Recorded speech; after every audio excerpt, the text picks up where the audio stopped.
Welcome, everybody, to another edition of Take the Hill, a leadership podcast, which is going to connect you to individuals who are exhibiting leadership within their chosen field. So welcome back to the show, Dennis. Hey, Patrick. How are you? I'm doing good this morning. Angela, welcome back. Happy Friday, everybody. Good to see your faces. It is good. So today we have the honor and pleasure to have Dr. Atiya Abdelmalik here with us. And we're going to introduce you to her and learn a little bit more about her shortly. So, but I want to begin with a little bit. She has a wonderful book that we're going to be talking a little bit about today. I'm not going to cover the whole book, but we are going to take excerpts from it just to kind of give you a little background on her story. So if you want to check it out, it's called Life Worth Saving. It's a nurse's journey from sickness to healing. So let's begin. Let's just jump right into it. I was wired to feel. I didn't understand it back then. But now I know that who I am is a part of my purpose and to fully live in my purpose. I must feel. I spend a lot of time caring for others in both my professional and personal life. And it hit me hard when I found that my life was in just as much need of caring and healing. And I think that's going to probably provide a good framework, for a lot of what we're going to be talking to today. And I want to welcome to the show, Dr. Atiya. Welcome. Thank you for having me. Oh, it's a pleasure to have you here, Dr. A. So Atiya is a nurse, a community engagement practitioner, and she helps people in communities thrive in spite of challenges and barriers. Right? Her passion has led her to form HCD Consulting, where she leverages more than 25 years of experience as a healthcare professional and servant leader. Right? She's also the creator of Leading with Wellbeing, which is a platform designed to support women in achieving their goals without sacrificing their health. Right? Dr. A, right, has an extensive background, right, and again in health and service. Right? She's a graduate degree in nursing administration from Waynesburg University, a nursing degree from Eastern University, and a PhD in community engagement at Point Park University. So, Atiya, we are honored to have you here today. Well, I'm honored to be in the presence of you wonderful men. Well, thank you. Thank you, Atiya. So take us back to the beginning. You were born in Philadelphia. Right. I think, if you get into some of the earlier chapters in the book, it sounds like you had quite an experience growing up, in some ways ideal, right? And obviously maybe in some other ways a little challenging. Yes. I lived in these two different worlds. I grew up in West Philadelphia, close walking distance to Drexel University and University of Penn. I lived in a very eclectic household. We were called the Earth family. That was our nickname. Before Trader Joe's and Whole Foods, it was my mother and the co-op. And the co-op sat right at on Drexel's campus. And my mother made an early, we were born into this lifestyle, but both my parents, they were Whole Foods, vegetarian, yogis, meditation, earth shoes. We were the exact opposite of the environment we grew up in. My lunch boxes were filled with tofu sandwiches and peanut butter and honey and alfalfa sprouts and real juice or water, where I envied my friends who were eating Stroman's bread and drinking little Hug replica juices. I had no idea, no clue then that what my mother planted in our early lives was actually saving our lives. I didn't appreciate it at that young age. But then our lives shifted. And, it was in the 80s when the crack epidemic took over our neighborhoods. I've watched, including my family, go from hardworking, progressive families doing well, enjoying life, not even understanding that we were poor. We didn't know we were poor. We didn't know we were living in poverty. There wasn't a poverty mindset. My mother was extremely progressive. We didn't have a TV. We did arts and culture.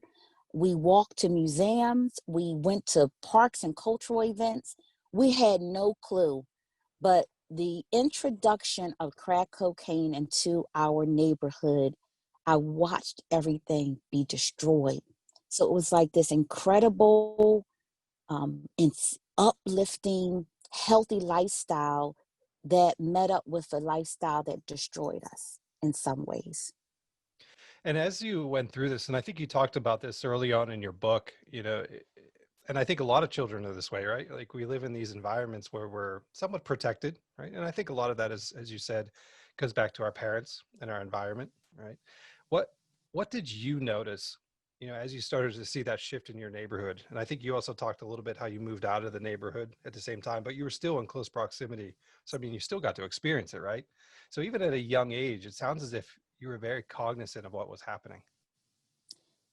Cognizant of what was happening, but very naive as a child would as how to Mhm.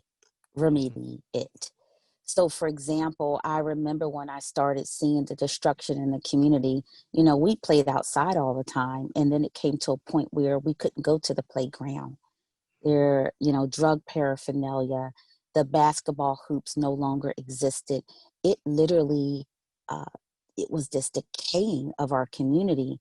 And all I thought was, all you have to do is leave. I thought it was as simple as packing up and moving somewhere. And I could not wrap my head around. I would say to my mom, why don't we just go? All we have to do is walk out of the house, pack our stuff, and go somewhere else. I had no clue about, okay, it takes resources. You need money. You need all of these other things that now in my profession, when I think about the social determinants of health, that's what we were dealing with. Housing, safe, affordable housing, communities where you felt safe, that you could walk around, access to resources, economic resources, and opportunities. As a child, I didn't know that. I knew this was bad and it wasn't right, but I did not know the complexity in trying to escape it. It's not easy. Yeah. And it sounds like it part of that I guess that process of escaping, I think your mom and some of the things that she did early on gave you the foundation that would enable you to do that. So tell us a little bit about her, because she sounds like quite an interesting character in your village. Her presence, my mother passed away October 9th, 2012. And when I tell you that there are people that still reach out to us because of how she was larger than life. She was this petite little woman, 4'11", 100 pounds soaking wet, but her presence was huge. She made such an impact in every person's life that she connected with. I told you she was a radio disc jockey. She was a poet. She was an educator. She taught English literature. Her degrees were in English literature and creative writing. And so she just had this very unique way about her. She truly lived life on her own terms. Even our lifestyle. You're in a health hostile world back in, especially then, when it wasn't sexy to, you weren't recycling your brown bags. You weren't going there. Like I said, there were no Trader Joe's or Whole Foods. This woman walked to the co-op every 2 to 3 days to make sure her children ate nothing out of a box, nothing out of a can, nothing out of a freezer. She went to Chinatown and she bought vials of ginseng. And so in first grade, I was popping ginseng before I would go to school. There were just things about my mother that now when we look on it, we're reflecting on this time, like she was the unicorn in our family. And she didn't come from this background. My mother taught herself how to live this way. She married my father at 16 years old, 17 years old, and they lived a very eclectic lifestyle that went against the grain of the larger society. who does that? My mother made our clothes. And I kept thinking like, wow, she had us at such a young age, but she from a mindset, she was beyond her years. She read books all the time. Like we digested books. Even as adults, me, my mom, and my older sister, we would have our own little book club. It was something very special about my mother. And I think not having her and feeling the void of her absence, I actually am more cognizant and more filled, even though she's not here, because everything she gave us, like, I talked to you before, even in class, about Dr. Angela Duckworth's work in grit. My mother was the epitome of grit. She cultivated that in me and my siblings. Like there's something she would always, I mention a lot of her phrases in my book, you know, keep it moving, let forward and upward always be your motion. If you fall down, make sure you get back up. To struggle is to win. She taught me how to be a warrior. She taught me that to not accept the circumstances as the verdict. That even then, when you hit rock bottom, you can always rise up as long as you have breath in your body. Like she was my mentor. My mother, every single day before she passed away, when I entered corporate healthcare, called me every morning. I got a pep talk from my mother. When I walked through the doors of a building, I felt like I was invincible. I felt strong. I felt like there was nothing that I couldn't conquer because of my mother's voice every morning telling me that. That's something powerful. And I realized that I was privy to have something powerful in my life, to have someone like my mother in my life. She taught me. That's why I'm here today with my faculties intact, in spite of everything that I've gone through. You Yeah, see, and I get very passionate about this. I love, I love it. I love it. And I think honestly, and we're gonna dial back a little bit in terms of seeing you in class in some of those early doctoral classes. All right. And again, when I was pushing for just get in the ballpark, Atiya, Atiya was pushing back and say, we're going to dial this in and we're going to get it right. And I'm going to keep working until I get to that point. All right. And again, that quality and that power, like you said, you could see it, right? Just being around you. All right. And, that was something that was clearly evident. So if you go back, like you said, to Angela Duckworth and grit and perseverance, like you said, that's something that no doubt runs through your family. Right. And like you said, it's what's continuing to propel you into the communities that you serve.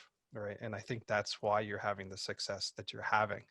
So I want to maybe shift a little bit to a little bit of a lighter note.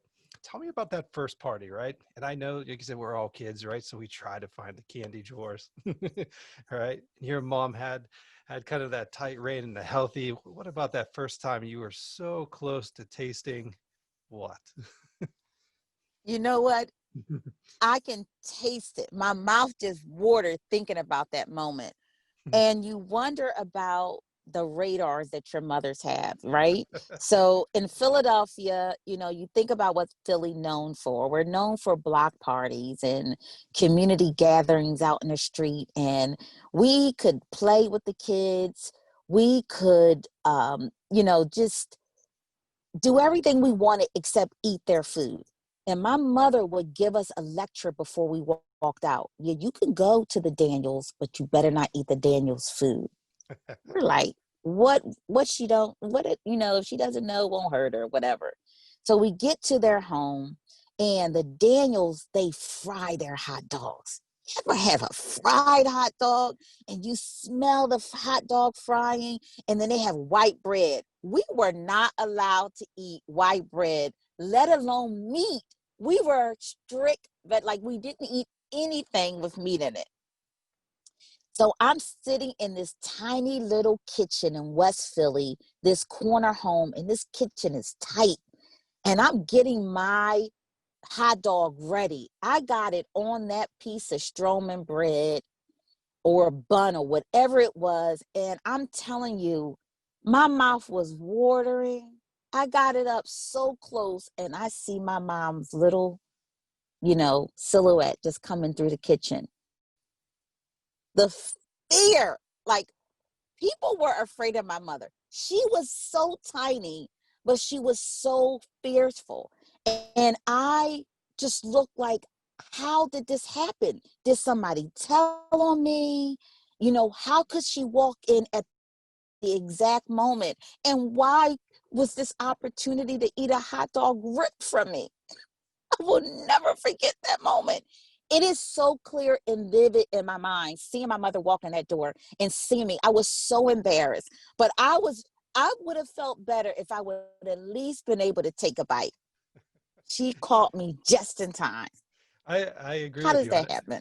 I don't know how they get that sense. Like I'm a father of three, and yeah, I could see some things, but where the moms of the world, like you said, they just have this innate ability.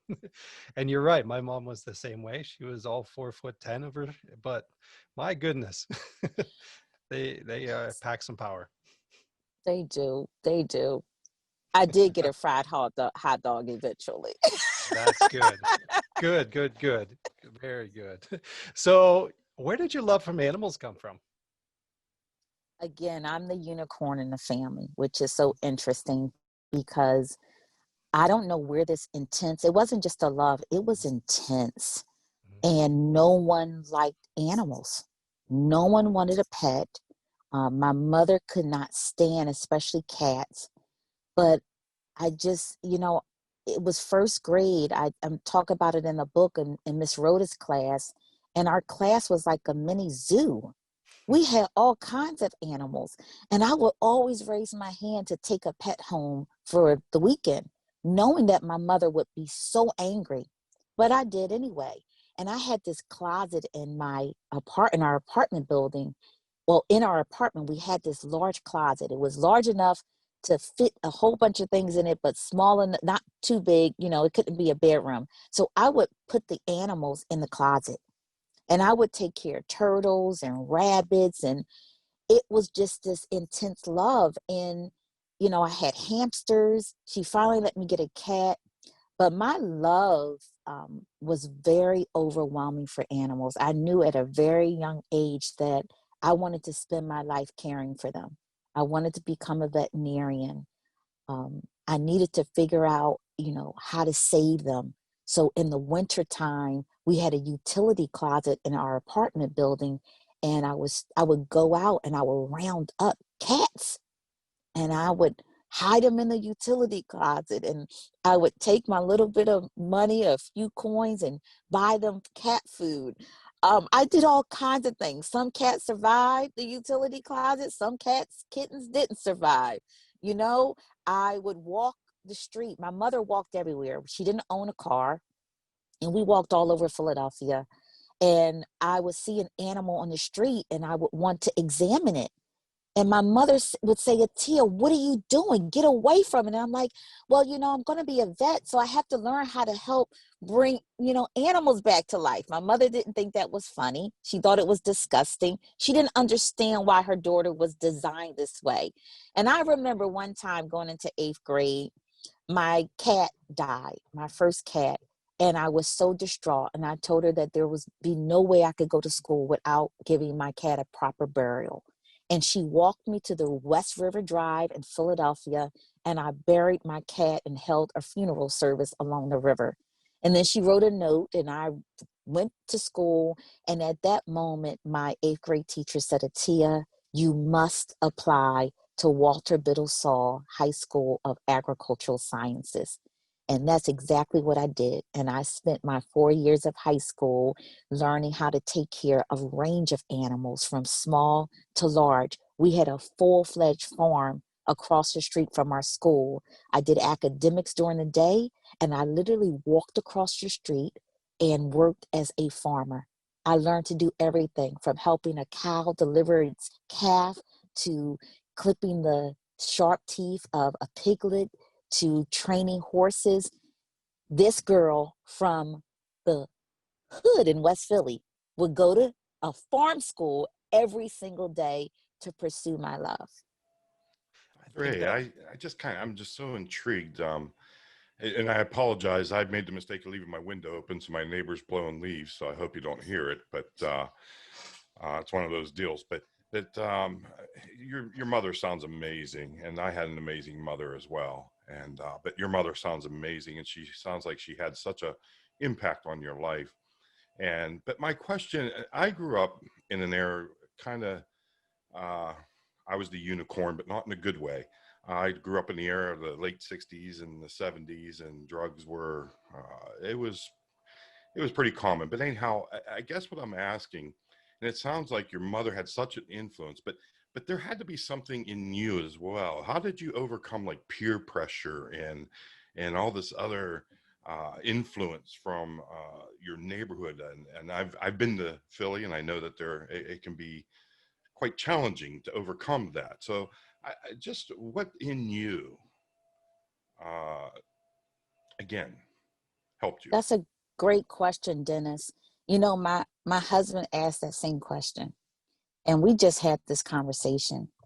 And I told him that, you know, some of us develop coping mechanisms and they, you know, exhibit in different ways. For me, my buffer was my imagination.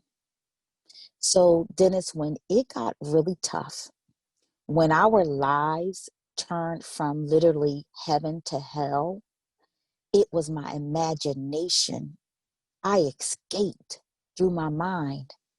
I would literally picture a different life. I would create. I told my husband, I created an entire community in my living room in the apartment that we lived in. And I would pretend that I was somewhere else and I was around other people. And there were families that were intact and there were neighbors that still loved one another. In our apartment building, my mother took one of the entire back wall of the living room, and she used a wallpaper that they were meadows, flowers, hills, mountains, and I would pretend that I would roll down those hills covered with flowers. I literally used an environment that was destroying me, and I used my imagination to escape it. And that helped me through every phase of my life. It helped me through teenage pregnancy.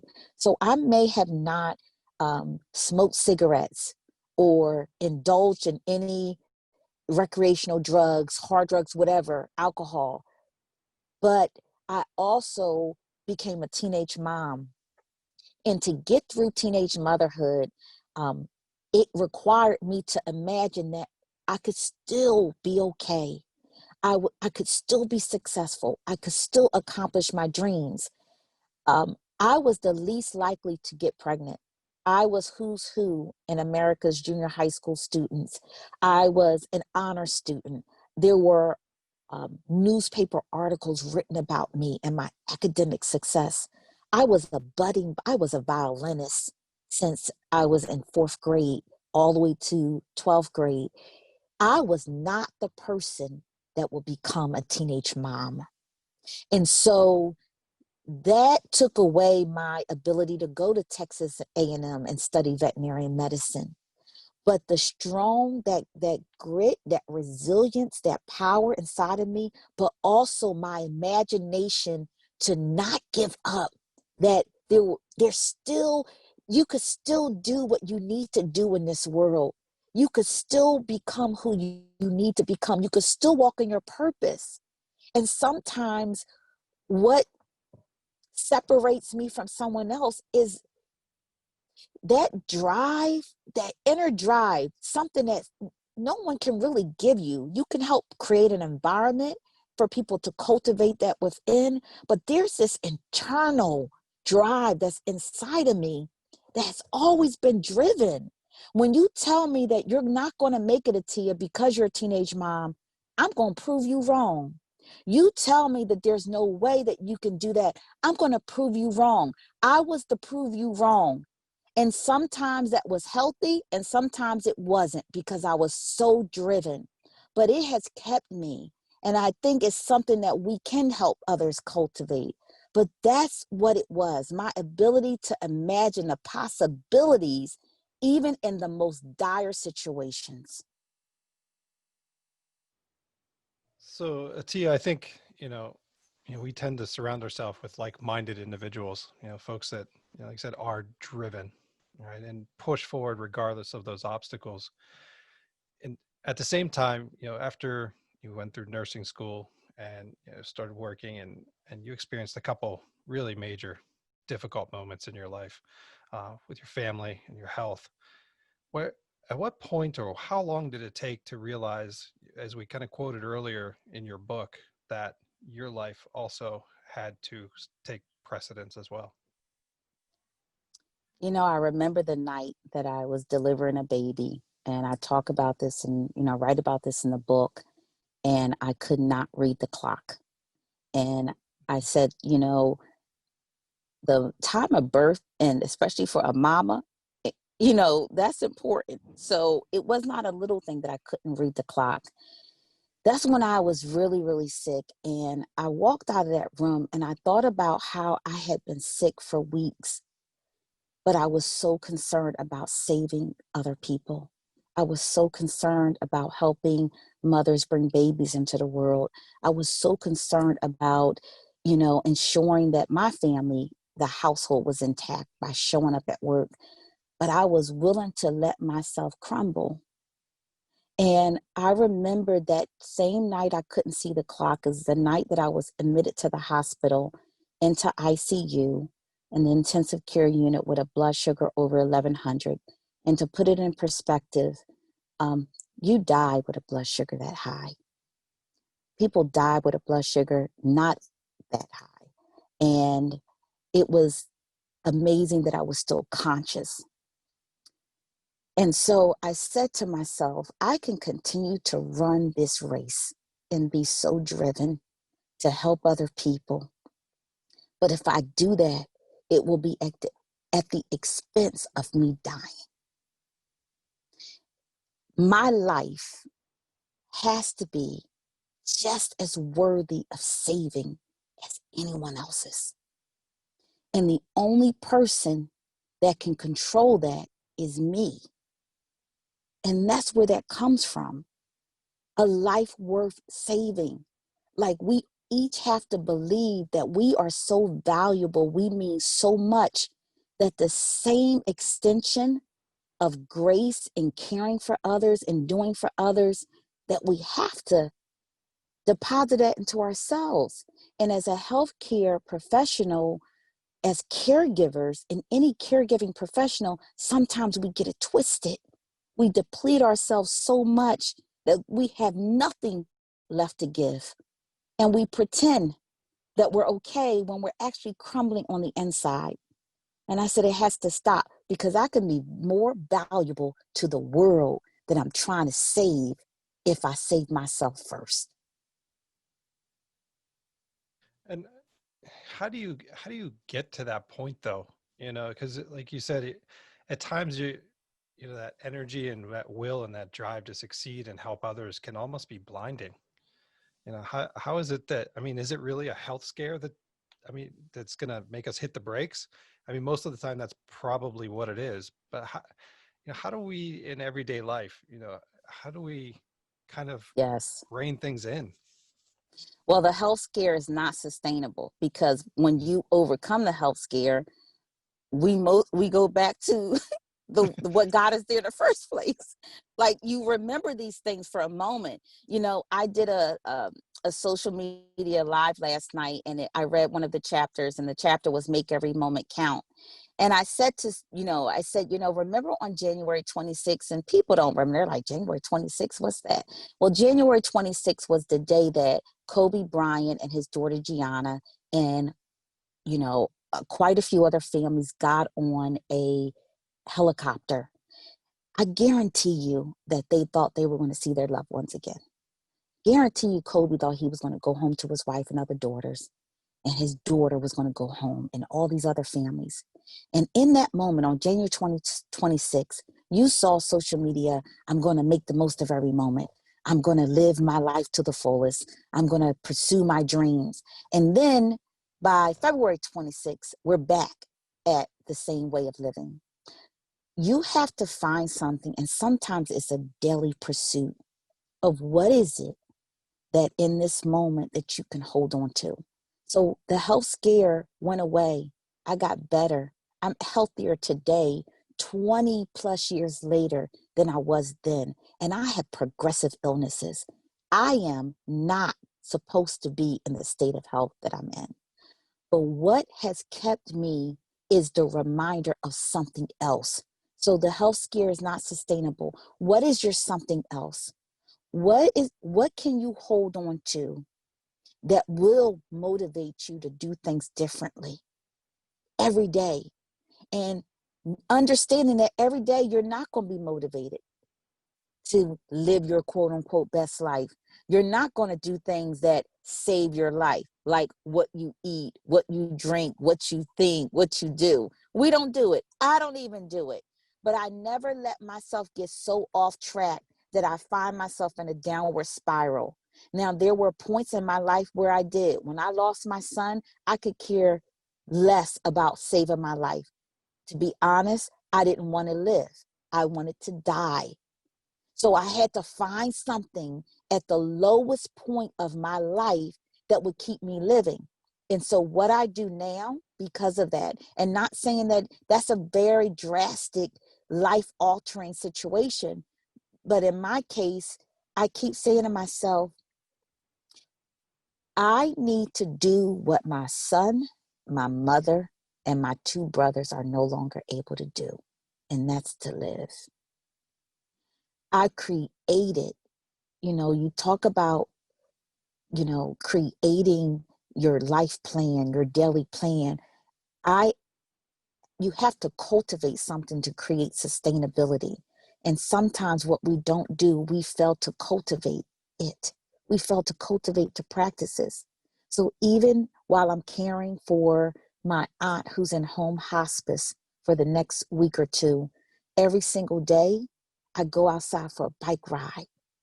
I know that if I'm not intentional about it, I'm not going to cultivate it. And then 2 weeks later, I'm going to still be in this space of not caring for myself or not saving my life. So do something as simple as every single morning, Dr. Mulvihill, when you wake up, is there a bottle of water at your nightstand? The very first thing that I do is drink water when I wake up, 2 glasses to be exact. And that's something simple. There are some simple life hacks that we can incorporate every day that attributes to saving our lives. And then when we get there, we take a note from my mother's book. She said, Atiya, when you have a moment, sit in it. Don't let somebody tell you to get out of it. You sit in it, but you got 5 minutes.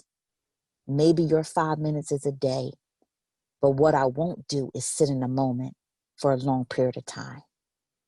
Cultivate it and create it. And that's how you create sustainability. Dr. A, man, I can relate so much. I was a pastor for 20 years and recently retired from that and just mostly focus on education. But you're right. When you're in a position like that, you just give and give and give of yourself, and to the point of almost self-destruction. But there's this expectation from other people to take. And I don't think people that haven't been in that position may not understand that. And many of the people you're dealing with don't understand that. So my question is how do you protect yourself, or how do you let people know that there's that line that you got to say, wait a minute, I'm not going past that line to self-destruction? Because in reality, I could tell you right now, your mental health, it plays on your mental health, which then hits your physical health really hard. How do you let people know, hey, stop? Yes. So I was one of those give, give, give, give. And if I don't give, then what will people think about me? If I don't give, will people think that I'm being selfish? If I don't give, how is that really being a servant leader? But guess what? You got to fuel up too. You can't give from an empty vessel. And that's a reminder to myself, like, Atiya, what are you giving from? You're on E. So what more do you have to give? So I learned how to set boundaries. And that is very hard, especially for someone like me who is a caregiver by nature. I'm trying to save animals. Then I went to saving people. Like, it truly is coursing through my veins to serve and to give. At the same time, I learning how to set boundaries saved my life. You talking about saving your life? That saved my life. And without guilt, because see, there's a problem. Sometimes we set boundaries, but then we have guilt. Well, that's also destructive to your mental and physical state. So I set boundaries guilt-free. And I've learned to, we talk about the conditions of satisfaction. And I kind of use that in different parts of my life. There are certain conditions of satisfaction that I have in my life. And one, that means that I have to be fulfilled. And the other thing is that maybe this is my giving season. And I would say to myself, you can always do something for a season. So maybe you have to sacrifice a season, but don't let your season turn into a year. Don't let your season change into another season. So whether your season is a day of caring for someone or serving, whether your season is spending 2 weeks helping your sister care for your aunt that's on home hospice, whether your season is helping people survive this pandemic, the season has to have an end date. And in the idea of setting boundaries, you also have to have your self-care time. So I set boundaries, I serve, but then I have my replenishment. So how do we incorporate these different parts? Setting the boundaries, creating your ways of replenishing your spirit, your body, and being okay, letting it go, guilt-free, no strings attached. And then at sometimes I'll say, you know what, I can't help you. I can't serve, I can't do this, but I have a resource for you. I have become really good with sending you to a resource or someone else who has the capacity. And I'm also cognizant when I'm asking someone else to serve me or help me, I will always ask, do you have the capacity? See, there's a thing called stress dumping. Sometimes we don't even realize we do it, but we do it. Some people call it venting. But sometimes we should ask, do you have the capacity for me to share this with you, what's heavy on me? Do you have the capacity to help me? Do you have doing that gives the person permission to say, I don't have the capacity right now, but I may be able to help you then, or I may be able to point you to a resource. I wished I would have heard this 10 years ago. Yeah, I mean, and I think, a lot of us do that very thing, right? We just kind of walk into our colleague's office or pick up the phone or text and we just drop, right?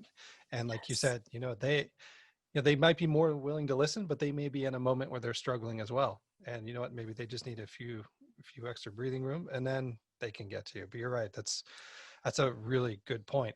And to circle back, I really appreciate what you said in terms of cultivating the moment, but then being present in that moment, even just like you said, for that 5 minutes. And I notice even during this pandemic stretch, I find myself probably being more present, right? Even if I'm just watching our kids or doing the dishes or doing laundry for the 50th time that day. I just find myself enjoying those moments more than I normally would, instead of picking up my phone and trying to multitask.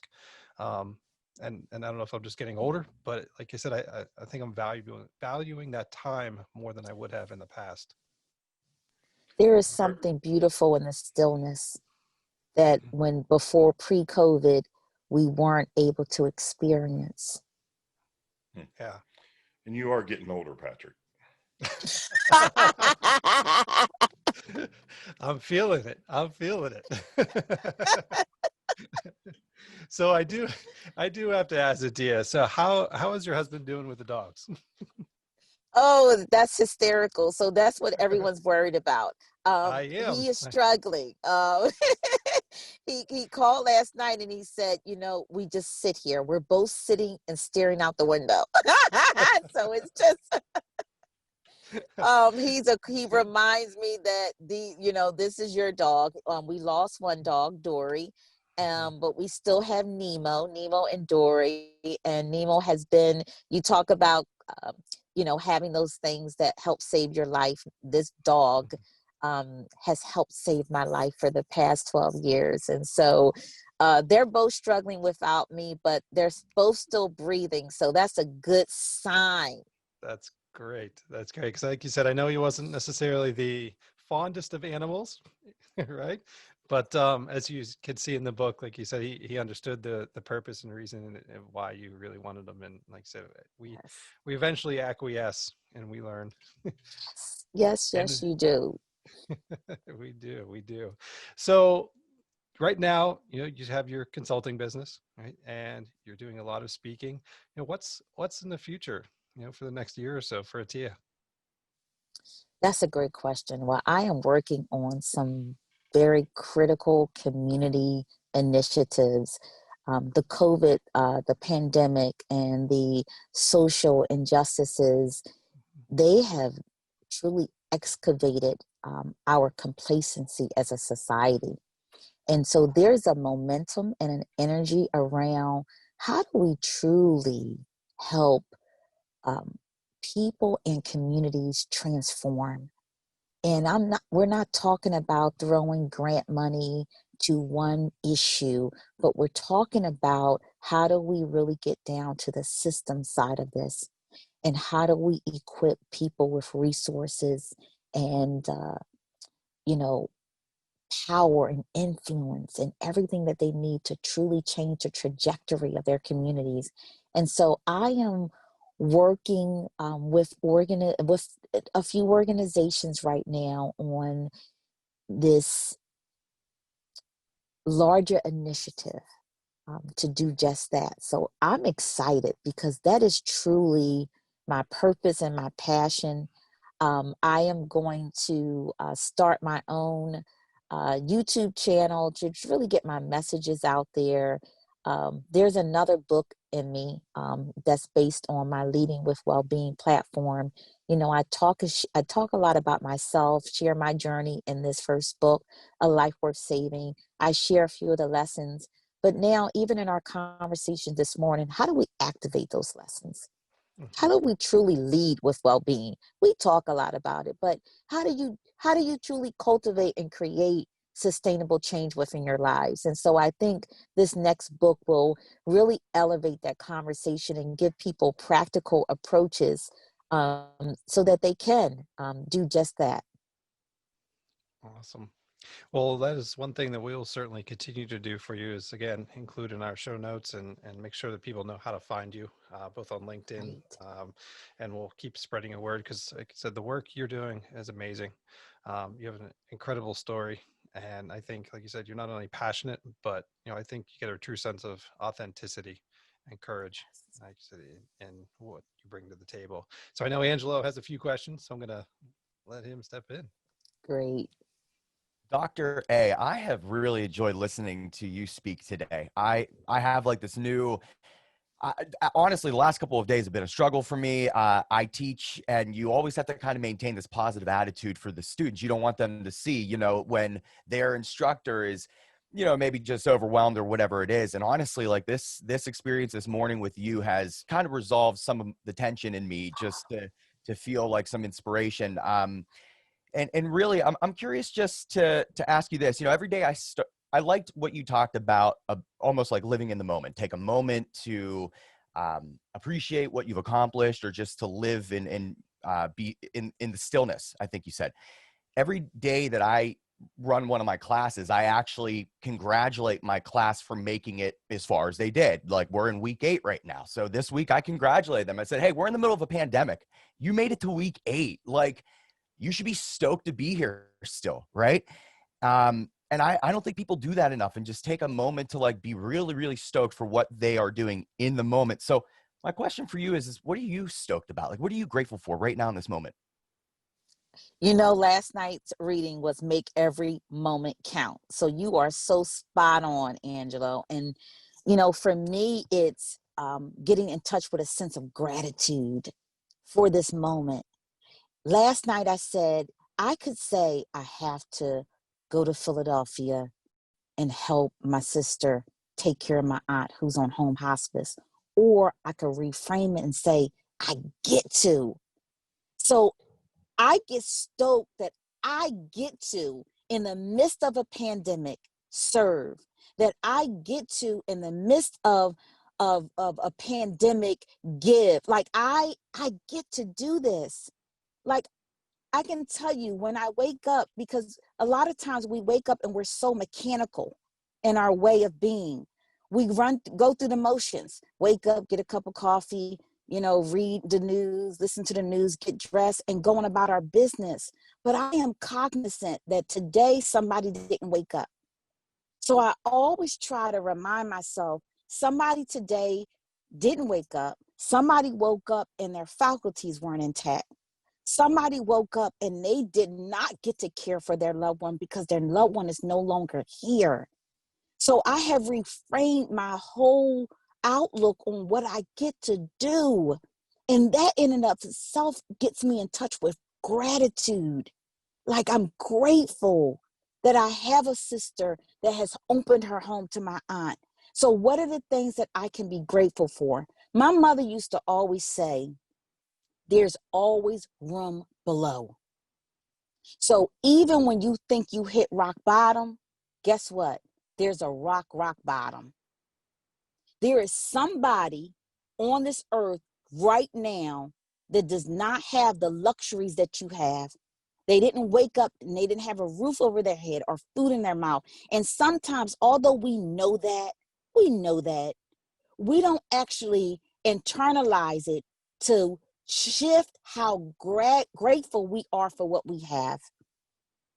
I will never forget what my mom said about that.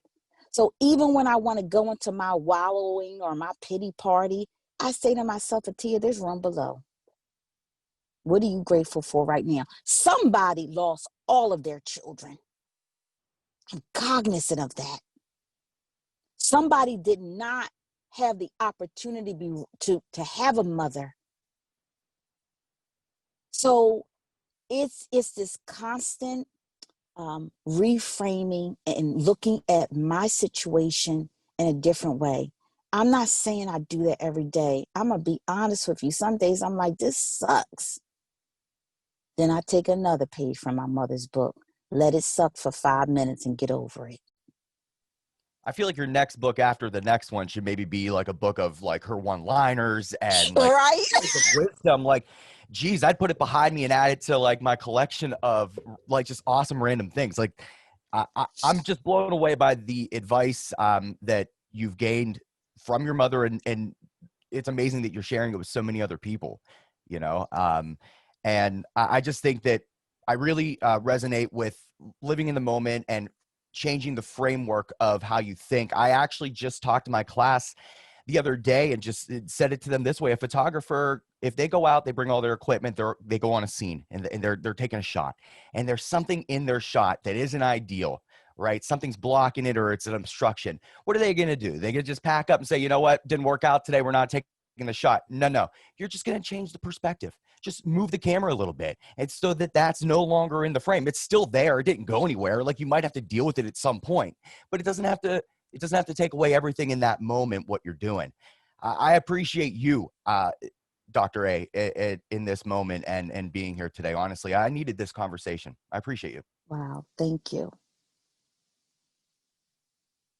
Thank you. All right, Dennis. Yeah, you have such a beautiful energy and you're so inspiring. And the reason I say that is that again, it's not about me today, but I grew up in a very drug infested, a very bad area and very negative. And I mean, I could just go on and on and on, and how listening to you today and just, if I could have had somebody like you telling me something different, I may have taken a different path. I didn't find out until late in life, in my late 20s, that I hit that rock bottom, and I finally said, wow, I got to change my life. And I'm not going to get into how about my past life, but it was pretty bad up to that point, and it just got better after that, after I changed my attitude. And I love your philosophy. I love how you've embraced your mother's philosophy. But I have to say this: keep doing what you're doing, because I think you'll inspire many people who didn't, like myself, who didn't have that opportunity. You will inspire them to have that opportunity, to not have to go through the pain and the suffering that that society can put on them. And I think that you can make a huge difference. You've been, and again, I hate to sound cheesy, but you've been put on this earth to do something fantastic and something wonderful. So continue doing what you're doing. I'm glad that you have the passion that you do. You have the wisdom that you have. And I tell you what, you inspired me today, and you'll be in my prayers that you'll just continue to do this work. I appreciate and receive that, Dennis. Thank you. So, Dr. A, you have a quote. It says, if you don't like the way the world is, you change it. Right? You have an obligation to change it, and you change it one step at a time. And I think the words that you talked about today, especially intentionality and living in a moment, really underpin that idea of one step at a time, right? Because it's not just about pushing forward and going 100 miles an hour and having this immediate large impact, because we all can't do that, and it's not healthy to do so. It's that constant grit, perseverance, day by day. I'm going to keep fighting for myself and for my team and those around me, and especially even those that are on the periphery of my sphere of influence that I don't even know are following, but they're watching or listening.